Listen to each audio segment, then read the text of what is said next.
All right, let's cut some fringe on these cute little phone bag clutch purses. You can see that I've got my suede hanging out. Both of these are just going to be suede fringe, and they're in a little bit of a different shape. So this one is got a diagonal line or an angled line. So if I'm holding it upright, that's going to kind of help let it fall with gravity.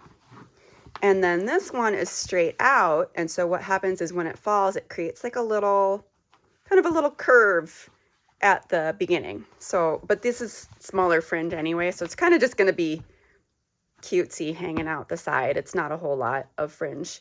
If it was longer and heavier, it's really going to pull downward, and that's going to be a nicer bump. We'll see what happens. Anyway, I'll start with this guy.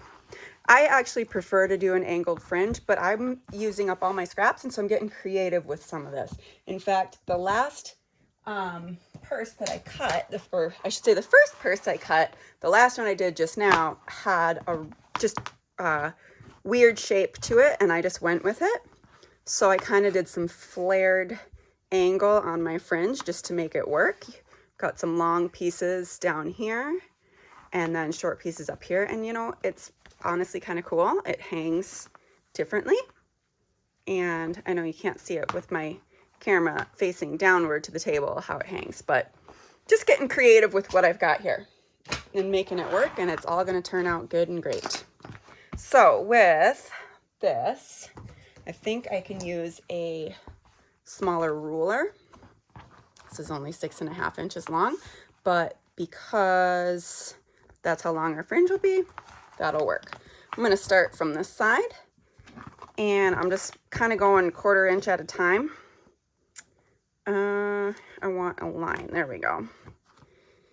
And I'm using a rotary cutter. I'm kind of working around my phone stand here, so it's a little awkward, and I'm sorry if I bump the camera. I'm trying to get the best angle for viewing, so it's more like my perspective, which is hard to do. All right, 1/4 inch, go all the way up. Don't touch. I don't touch this. It's okay. 1/2 inch. I don't have to do it in this direction. In fact, I'm kind of get irritated that the ruler doesn't go all the way up to the top that way. So let's try it from this direction. I don't know if this is going to be perfectly 1/4 inch wide on all of these. So, because I might have to kind of fudge a few of them to make them fit. That looks like 1 inch to the top there. It should work. But now if I come from the other direction, I'm going to eyeball it. And I'm going over this bump, so it's actually not laying perfectly flat. So that's a problem too. So what if I came from that direction, and it's kind of weird because it's like further away from me, but you know what? That works. Okay.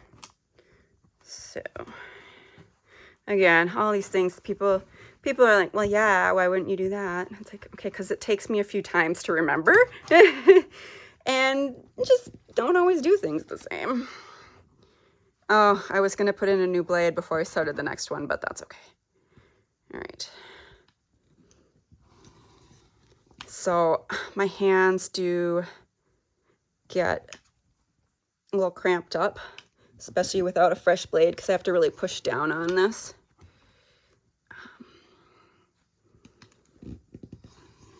Oh, it reminds me why I don't cut fringe as much as I used to.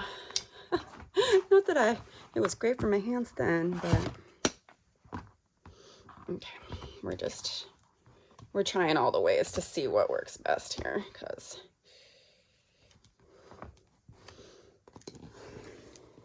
when I go from the purse to the edge starts moving as I go. And then you either cut it smaller or larger or whatever, and it's just not as stable. There we go. Who needs to be exact? honestly. Eyeballing it sometimes is just the most efficient way to do things. I just need a straight edge.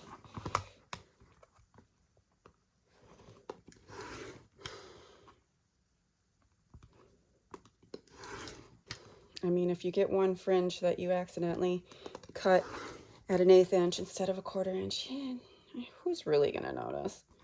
Unless they're sitting there playing with their fringe and grab that little piece and, oh well.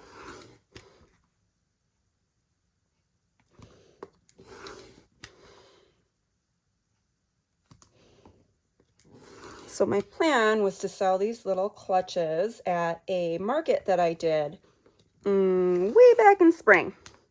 And so I got really ambitious and tried to be really efficient and cut a bunch of pieces and stitch them and be quick and make it easy. And in the end, I didn't want to stay up till all hours of the night to 2 in the morning to finish these. And I let it go. And that's okay, because I had other things that I thought would sell and didn't. And so, you know, it's just, I don't want to push myself to exhaustion. That looks really nice and falls really nice.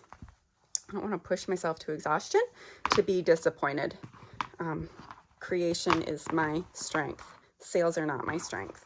So we are working on figuring out some strategies where I don't have to do things that are burning me out, or, you know, don't do them in the same way that I have been doing them in the past. This is funny because this, I clearly stitched the little tab on after, and it's kind of tucked up in there. That's okay. Oh, my dog's going after the cat here. They're getting bored, getting cabin fever in here. All right, so I'm just going to take a regular scissors to this one on the end and get it up nice and close.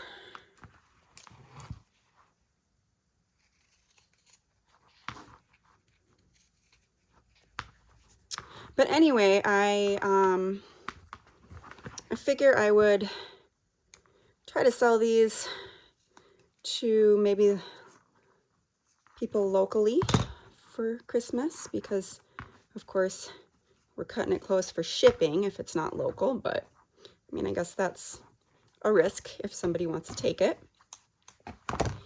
And I was thinking 25 to 40 bucks a piece. I don't think that I can sell a, zippered, so you have to think of all the work that went in, zippered, lined, designed and assembled clutch that has fringe for $25. So I do have one that has no fringe, and I'm like, that's fair. And I'm going to put a little wristlet snap-on wristlet strap on these, and then like have an option to purchase full like crossbody straps maybe. I shouldn't get too ambitious. Don't get ahead of myself, but the little wristlet snap-on strap should be easy. But something like this, I can see 25, fairly easy. Still lined. I mean, it still was a lot of steps. Still has these really nice loops on them. Used scrap, but it's nice scrap. It's not, it's still like designer embossed leather and cowhide.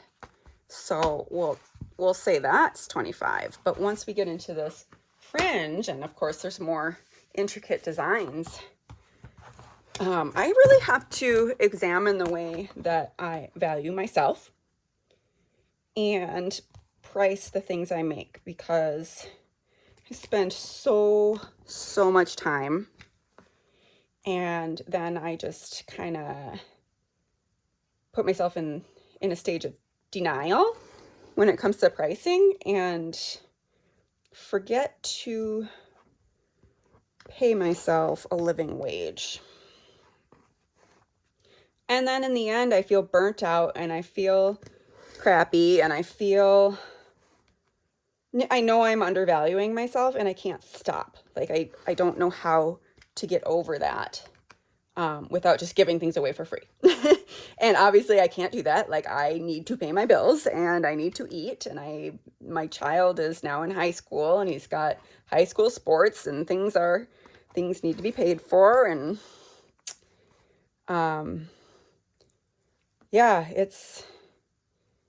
I am 42 years old, and you would think that I would have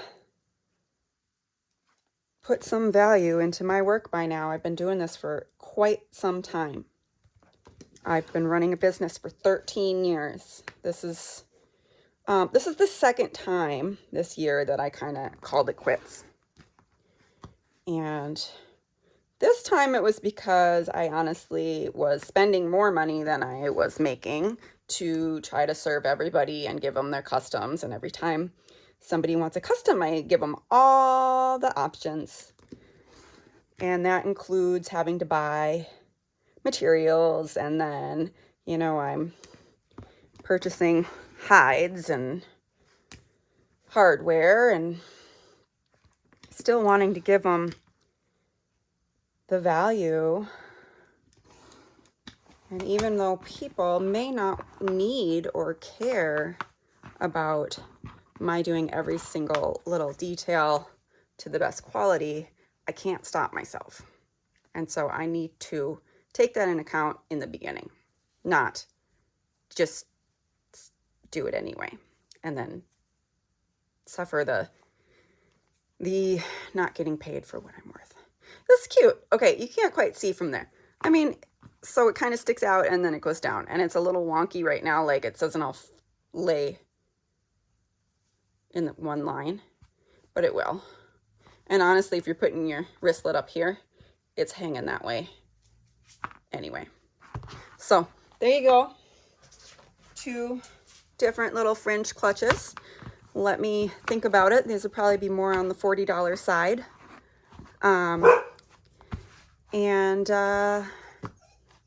That's the fringe for today, and my little rantings and ravings of Rachel Waddell.